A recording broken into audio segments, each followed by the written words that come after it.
Online வர்த்தகத்திற்கு தடை விதிக்க வேண்டும் தமிழ்நாடு வியாபாரிகள் சங்கப்பேரவை தீர்மானம். தமிழ்நாடு வியாபாரிகள் சங்கப்பேரவையின் 43வது மாநில மாநாடு நடைபெறுவதை முன்னிட்டு மதுரை மண்டல ஆலோசனைக் கூட்டம் விளக்குத்தூண் பகுதியில் உள்ள மதுரை நாடார் மகாஜன சங்க மேன்சனில் நடைபெற்றது. மதுரை மண்டல தலைவர் மைக்கேல்ராஜ் தலைமையில் நடைபெற்ற ஆலோசனைக் கூட்டத்தில் மாநில தலைவர் முத்துக்குமார் கலந்து கொண்டு சிறப்புரையாற்றி ஆலோசனைகளை வழங்கினார்.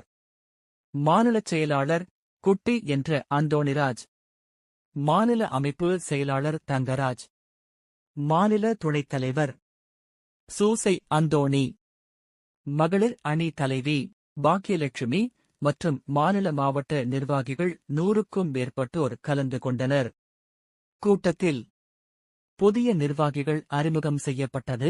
தொடர்ந்து சிறு வணிகர்களின் வாழ்வாதாரம் மிகவும் பின் தங்கிய நிலையில் உள்ளதால் அவர்களுக்கு வாழ்வாதாரத்தை மேம்படுத்த ஆன்லைன் வர்த்தகத்திற்கு தடை விதிக்கவும் மார்ட் வியாபாரத்திற்கும் தடை விதிக்க வேண்டும்.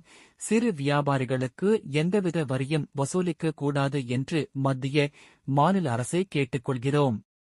சிறு குறு தொழில் செய்யும் வணிகர்களுக்கு இலவசமாக மின்சாரம் வழங்க வேண்டும். சிறு குறு வியாபாரிகளுக்கு இலவச மருத்துவ காப்பீடு மற்றும் விபத்து இழப்பீடு வழங்க வேண்டும். 2 மாதம் மின் கட்டணத்தை தவிர்த்து மாதந்தோறும் மின்கணக்கீடு அளவீடு செய்து கொடுக்குமாறு மாநில அரசை கேட்டுக்கொள்கிறோம்.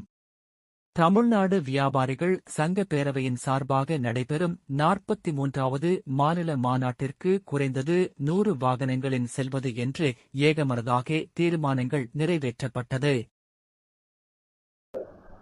தமிழ்நாடு வியாபாரி சங்க பேரவையின் சார்பிலே இன்றைய தினம் மதுரை மண்டல நிர்வாகிகள் ஆலோசனை கூட்டம் இந்த மேன்சன்ல நடக்குது. இந்த கூட்டத்தின் நோக்கம் வருகின்ற மே மாதம் 5ஆம் தேதி வணிகர் தினம். எங்களுடைய 43வது வணிகர் தினம் தூத்துக்குடி மாவட்டம் எப்போதும் தான் பகுதியில் நடக்குது. இது ஒரு தேர்தல் காலம். வழக்கம் போல எப்பவுமே எல்லா அரசியல் தலைவர்களையும் அழைப்போம். இந்த தடவை அந்த அரசியல் தலைவர்கள்லாம் வர்றாங்களா என்னன்னு தெரியல.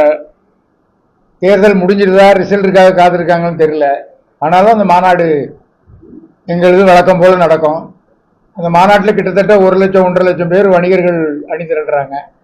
இந்த மாநாடு நோக்கமே சுதேசி தொழில் பாதுகாப்பு, சுதேசி விவசாய செழிப்பு அப்படிங்கிற நோக்கத்தில் தான் இந்த மாநாடு நடத்துகிறோம்.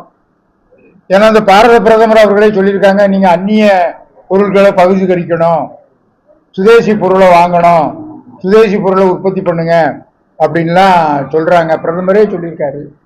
அதுதான் நாங்கள் காலங்காலமாக சொல்றோம். அதே மாதிரி சுதேசி பொருளாதாரத்தை மேம்பட்டால்தான் சுய பொருளாதாரம் வளர்ச்சி அடையும். எதற்கு எடுத்தாலும் அந்நிய பொருளை இறக்குமதி செய்து இந்திய பொருளாதாரத்தை அடுத்தவனுக்கு அடமான வைப்பதை விட நம்மை நாமே காப்பாற்றிக் கொள்ள நமது தொழிலை வளம்பெற செய்ய வேண்டும் என்பதுதான் எங்களுடைய மாநாட்டின் நோக்கம் என்பதை இந்த நேரத்தில் செய்தியாளர்கள் வாயிலாக தெரிவித்துக் கொள்கிறேன். ஆமா, தீர்மானம் நிறைய இருக்க கொடுக்கிறேன். அதாவது இறக்குமதியை தவிர்க்கணும். இன்னைக்கு ஏதாவது வீட்டில் சமையல் பண்ணுங்க, இல்ல ஹோட்டல்ல போய் சாப்பிடுங்க. எங்கேயாவது சாப்பிடுற உணவுல அந்த எண்ணெய் வாசம் வருதா? ஒரு அந்த மரத்தூள் வாடை தான் வருது. என்ன தேங்காய் எண்ணெய் வாசமும் வரல, நல்லெண்ணெய் வாசமும் வரல, கடலெண்ணெய் வாசமும் வரல, மரத்தூள் வாசம் வருது. எல்லாம் இறக்குமதி ஆயில். நம்ம எள்ளுல வச்ச நல்லெண்ணெய் எங்க போச்சுன்னு தெரியல, கடலையில வச்ச கடலெண்ணெய் எங்க போச்சுன்னு தெரியல, தேங்காயில எடுத்த தேங்காய் எண்ணெய் எங்க போச்சுன்னு தெரியல. எல்லாம் இந்த பெட்ரோல் ஆயிலை சுத்திகரிச்சு அந்த ஆயிலை வச்சுதான் நம்ம விவசாயங்கள் நடக்குது, நம்ம தொழிலும் நடக்குது. அதை பகிஷ்கரிக்கிறதுக்காக தான் சுதேசிய வாழ வைங்க, இறக்குமதிய பண்ணுனா அதுக்கு வரி விதிக்கணும். ஏற்றுமதி நம்ம ஏற்றுமதி பண்றோம்ல. இன்னைக்கு ட்ரம்ப் எவ்வளவு ஆணித்தரமா அமெரிக்காவை கொண்டு வரான். ஒழுங்கா இரு, இல்லைன்னா 50% வரி போடுன்னு சொல்றாங்கல்ல. அந்த பில்லு, அந்த திராணி ஏன் 200 கோடி மக்கள் தொகை கொண்ட இந்தியாவுக்கு இல்லாம போச்சு? நம்ம ஆணித்தரமா அடுத்தவனுக்கு ஏன் அடிமைப்படணும்? நம்மகிட்ட படை இருக்கு, இளைஞர் சக்தி இருக்கு. அதை ஆக்கப்பூர்வமான சக்திக்கு பயன்படுத்துவதற்கு மத்திய சர்க்கார் செயல்படணும் என்பதை வலியுறுத்துவதற்கு தான் இந்த மாநாட்டின் முக்கிய நோக்கமே அதுதான்.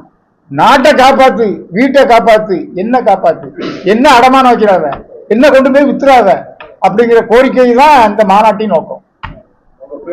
முத்துக்குமார், தலைவர், தமிழ்நாடு வியாபாரி சங்க பேரவை.